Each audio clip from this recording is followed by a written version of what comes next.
வேளாண்மை நண்பர்களுக்கு இனிய காலை வணக்கம். நம்ம வந்து வயலை எப்படி உரமாக்குறது, ஊட்டம் அளிக்கிறது அப்படிங்கிறத பற்றி நான் உங்களுக்கு விளக்க போகிறேன். நம்ம வயலோட நீர் பாய்ச்சும் அந்த கால்வாயின் முன்னாடி, அந்த குழாயின் முன்னாடி இந்த மாதிரி ஒரு குழி அமைச்சுக்கிறோம். 3க்கு 2 ஆழம், 3க்கு 3 அடி 2 அடி அகலம் 2 அடி ஆழம், இப்படி ஒரு குழியை அமைச்சு அந்த குழிக்கில் நாம் என்ன செய்கிறோம்னா பசுந்தலைகள், முதல்ல அந்த குழியில் வந்து பசுந்தலைகளை போடுறோம்.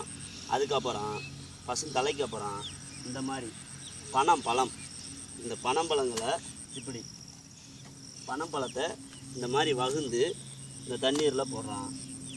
தண்ணியில் போட்டு அடுத்தபடியாக அது மேலே, அந்த பனம்பழத்து மேலே பச்சை சாணியில் நம்ம கொண்டாந்து கொட்டுறோம். அன்றாட கிடைக்கிற பச்சை சாணிகளை வந்து இப்படி போட்டு இந்த பனம்பழத்தை இப்படி போடுறான், போட்டு இப்படி அமைக்கிறான். அடுத்து அன்றாட கிடைக்கிற பச்சை சாணி, பசு சாணத்தை வந்து கொண்டாந்து அந்த இலை மேலே பனம்பழத்து மேலே கொட்டி வைக்கிறோம். ஒரு வயலுக்கு இப்போ பரப்பளவு வந்து பார்த்திங்கன்னா இது 2ஆம் நடவு.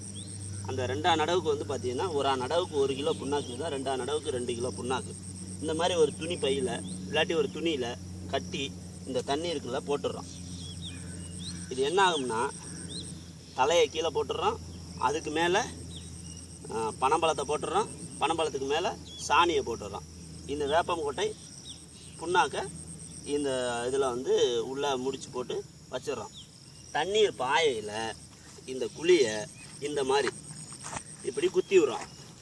அப்போ என்னாகும்னா இந்த தண்ணி வயல் பூரா இதுக்குள்ள விழுந்து தான் இந்த தண்ணி பரவும்.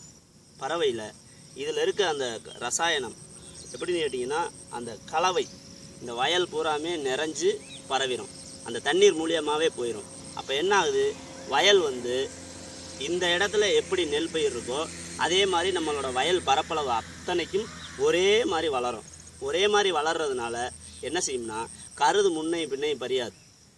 ஒரே டயத்தில் குபீர்னு கருது பறிகிறதுனால பொத்து குடிக்கிற பூச்சிகள்னால நம்ம கருதுக்கு தொந்தரவு இருக்காது, மகரந்த சேர்க்கை சிறப்பாக இருக்கும், நெல் எடை கூட இருக்கும்.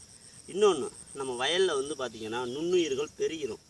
எப்படி பார்த்தீங்கன்னா இப்படி நீங்கள் கிளச்சிட்டு பார்த்தீங்கனாலே மண்புழு அதிகமாக இருக்கும், அப்படியே சின்ன சின்ன புழுக்கள்லாம் துள்ள ஆரம்பிக்கும். இதில் என்னென்னா தலைச்சத்துக்கு தலை போட்டுடுறோம், நுண்ணுயிர் சத்துக்கு பனம்பழம் போட்டுடுறோம், பூச்சி விரட்டிக்கு வேப்பங்கொட்டையை போட்டுடுறோம். இப்படி எல்லாமே சேர்த்து இதில் தலைச்சத்துக்கு தலை போட்டுடுறோம், நுண்ணுயிர் சத்துக்கு பனம்பழம் போட்டுடுறோம், பூச்சி விரட்டிக்கு வேப்பங்கொட்டையை போட்டுடுறோம். இப்படி எல்லாமே சேர்த்து இதில் போட்டுட்டு இது என்னென்னா இந்த வயல் பூரா போடணுங்கிறதில்ல, ஒரு இடத்துல செஞ்சாலே இந்த வயல் பூரா நிறைய பறந்துடும். மண் எல்லா இடத்துலையும் சீராக உரமாயிரும், ஒரே மாதிரி மண் உரமாயிரும். அடுத்து தோட்டப்பயிர் நீங்கள் எந்த பயிர் பண்ணாலும், அடுத்து எந்த வெள்ளாமை பண்ணாலும் அருமையாக நல்ல விளைச்சலை பெறலாம். எளிமையாக இயற்கை முறையில் மண்ணை வந்து உரப்படுத்துறது, வளப்படுத்துறது இந்த முறை. இது வந்து பார்த்திங்கன்னா நாம் வந்து இதுக்கு அளவெல்லாம் இல்லை, நம்மளுக்கு கிடைக்கிறத போடலாம். இது வந்து ஒரு 4.5 மாதம் நெல்லுனா அதுக்கு வந்து 4.5 மாத நெல்லுக்கு வந்து ஒரு 2 முறை செஞ்சால் போதும். 6 மாத நெல்லுக்கு வந்து ஒரு 4 முறை செஞ்சால் போதும், இல்லாட்டி 3 முறை இந்த மாதிரி. இது வந்து இப்போ அழுகிட்டு இந்த குச்சி இந்த பனம்பழம்லாம் ஒரு 15 நாளில் வந்து அழிகிறோம். வெளியே எடுத்து போட்டுட்டு புதுசாக ஒரு கலவையை நம்ம உள்ளே போடுறோம்.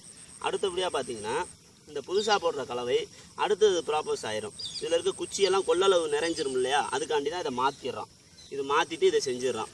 இப்போ வந்து என்னென்னா சராசரி இப்போ நீங்கள் பார்த்துருப்பீங்க, இது வந்து எல்லா தூருமே வந்து ஒரே மாதிரி கிளை வெடிக்க ஆரம்பிச்சிச்சு.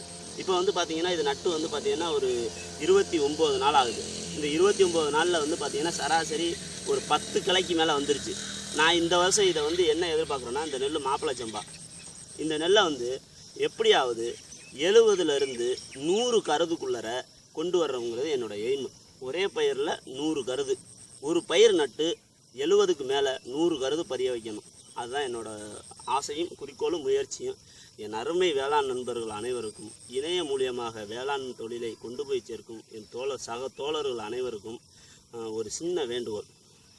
நம்ம மட்டும் செஞ்சு அது இதில் வெளியே கொண்டு போகணும். இந்த மாதிரி முறைகளை செலவின்மையை கட்டுப்படுத்தி குறைச்சி ஒரு வேளாண் தொழிலாளியை நம்ம வந்து உருவாக்கணுங்கிறது தான் என்னோடய நோக்கம். இது அவசியம். எல்லாரும் வந்து பார்த்திங்கன்னா அடுத்த கட்டத்துக்கு கொண்டு போகிறதுக்கான வழிகளை செய்யணும். அது உங்களோட ஒத்துழைப்பு வேணும். மிக்க நன்றி, மகிழ்ச்சி.